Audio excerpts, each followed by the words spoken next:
Roma USA के एक company में जॉब करती थी।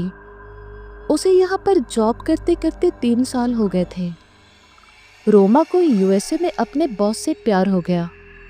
उसका नाम था रॉजर और रॉजर भी रोमा से बहुत प्यार करता था। कुछ दिनों के बाद वो दोनों एक दूसरे के साथ शादी करके भारत में आ गए।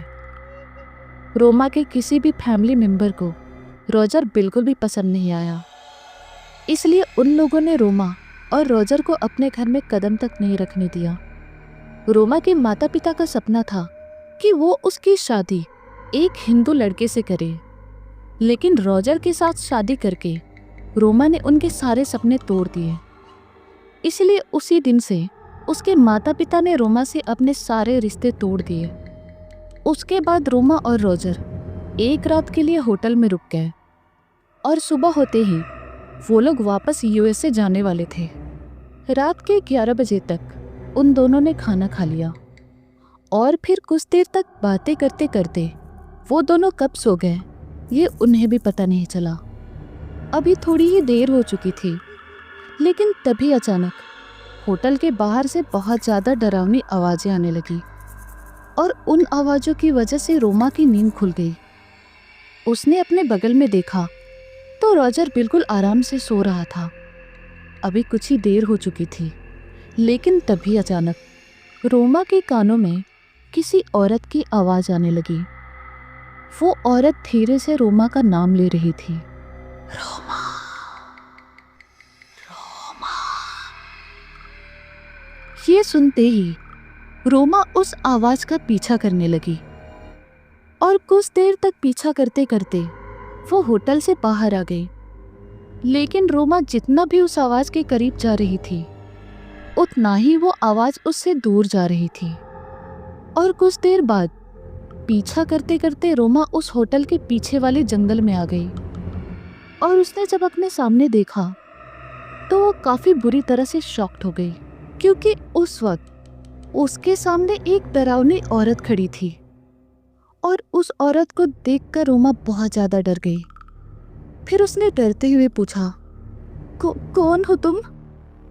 तो उस औरत ने कहा, मैं हूँ खूनी वधू और आज तुझे और तेरे पति को मौत के घाट उतारने वाली हूँ। उसके बाद उस जंगल से रोमा की एक दर्दनाक चीख निकल गई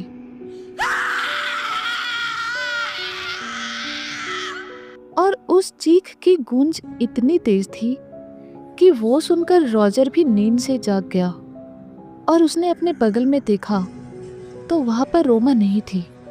अभी वो कुछ सोचने ही वाला था, लेकिन तभी अचानक रॉजर को रोमा की दर्द भरी आवाज़ सुनाई देने लगी, Roger please help me, Roger please help me.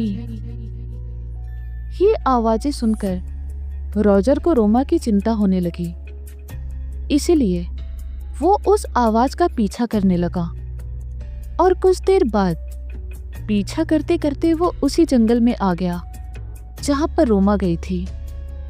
अभी रॉजर उस जंगल में रोमा को ढूंढ ही रहा था, लेकिन तभी अचानक वहाँ पर वो डरावनी औरत आ गई। उस औरत को देखकर रॉजर बहुत डर गया और वो उससे पूछने लगा, Who are you? And where is my wife? Please tell me. इस पर उस औरत ने कहा, मैं हूँ खूनी वधू और मैंने तुम्हारी बीवी को जान से मार दिया। तो रॉजर ने कहा, What? Please tell me. Where is my Roma? उसके बाद खूनी वधू ने रॉजर को भी जान से मारकर उसका खून पी लिया और फिर वो उस जंगल से गायब हो गई। दोस्तों, ये थी आज की कहानी। अगर आपको यह स्टोरी पसंद आए तो इस वीडियो को लाइक करो, कमेंट्स करो और अपने रिश्तेदार या दोस्तों के साथ शेयर करो। और सबसे ज़रूरी बात, आप में से अगर कोई नया है तो इस चैनल को सब्सक्राइब करो और साथ ही साथ बेल आइकन पे प्रेस करके ऑल नोटिफिकेशन पर सेट कर दो। तो मिलते हैं नेक्स्ट वीडियो में।